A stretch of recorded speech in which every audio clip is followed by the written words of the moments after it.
Over in the House, they actually had debate today regarding expelling George Santos. And the Pillsbury Doughboy himself, he was participating in all of this. And man, shots were being fired left and right. Yo, watch this. Thank you. I'll keep this very brief. I myself have been a victim of George Santos, and as well as other members of Congress, in terms of defrauding through public donations. I had received an ethics complaint from the FEC, which I had to spend tens of thousands to defend myself. You, sir, are a crook. I know I should direct my comments to the chair. I yield back. Gentleman's time has expired. Gentleman from New York, Mr. Santos, is recognized. I'd like to move to have the gentleman from Ohio's words stricken from the record, please. Gentleman's request is not timely, but the chair will remind all members to direct their remarks to the chair and not to others. Gentleman's request is not timely, but I would remind members to direct their remarks to the chair. Gentleman is recognized. Mr. Speaker, hypocrisy, as I mentioned. My colleague wants to come up here, call me a crook.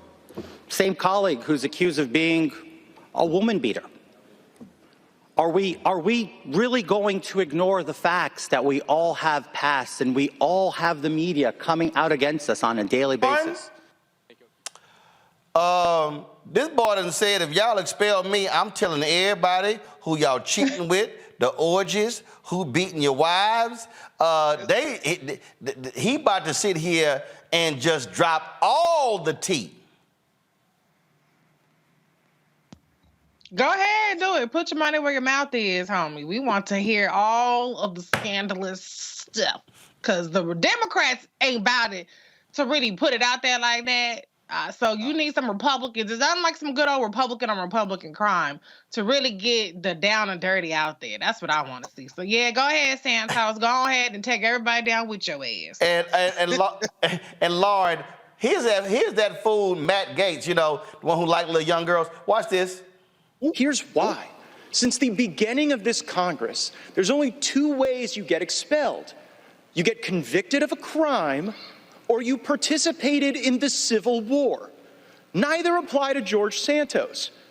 And so I rise not to defend George Santos, whoever he is, but to defend the very precedent that my colleagues are willing to shatter. Whoever he is, the Pillsbury Doughboy sitting over there. Yeah, this is just clown time. I mean, it's funny, but it's not so funny when we're leading into a year where our democracy is on the line, and these are the people that are involved in these conversations. Interestingly enough, I actually happen to agree with, I can't believe I'm saying it, but Matt Gaetz. I do think that there is something wrong with expelling a member. You know, George Santos ultimately represents a massive media failure. What he really represents is a massive failure of a media whose business model is going down in terms of revenue, and that has translated into a lack of funding investigative journalists around this country. George Santos should have never been elected. He should have been exposed way before we got to Election Day, and he wasn't, and that is why he is in Congress. And so now unseating a duly elected member, I think, is a really serious question, and I am a very strict believer, particularly in an era of misinfo and disinfo, of due process and wanting to see all evidence, even though we pretty much know what we know about George Santos. A lot of it is public facing. But I'm not a fan of undoing the will of the voters, and I'm not a fan of someone not getting their complete hearing in a court of law. But here's the deal, though. You have a House Ethics Committee, Greg. They actually can do this. So at the end of the day, they can strip you of your committees and you can get expelled. It's not like it says you can only be expelled for these reasons here. He's lied, it's been fraudulent, he's been indicted, and hell, he lied to the committee. No, of course, Roland, on his face. But here's the problem. The House of Representatives, the federal government, actually no government, generally, but certainly the United States government and the federal government, they're not ethical.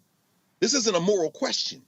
It's a legal question, but more importantly, it's a political question. I mean, I'm sure, as you've mentioned before, Adam Clayton Powell. Remember, we go back to the case of Powell versus McCormick in 1969. The United States Congress, after Adam Powell was elected to his seat in New York, they voted to exclude him.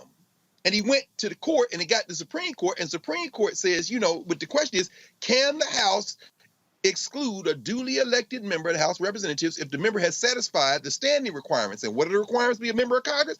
Age, citizenship, and residence. That's it. Now, what is less clear is when you go to not Article 1, Section 2, but Section 5 of the Constitution, the United States House of Representatives does have the power to, they don't have the power to exclude if they meet those basic, but they can expel.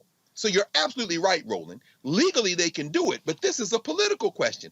And so, yeah, I'm with you, Lauren. I don't agree with Matt Gaetz or Thomas Massey, who voted against it, except that once you've done this, the white nationalists are trying to solve a problem. They got a George Santos problem. But let's be very clear. If they ever get the numbers, you think they won't expel Rashida Tlaib or Ilhan Omar? Yeah. You think they won't expel? I mean, in other words, this is a dangerous moment. It's very clear the guy shouldn't be in Congress, but this is not an ethical body. This is a political question we're talking about now. So I think we, you know. But here's the deal. They have the numbers. They control the House. And here's the deal. You get rid of him, the guy out of Ohio is taking the job as the president of Youngstown State. They're going to be down to a single vote majority. So I have no problem watching the crazy people implode.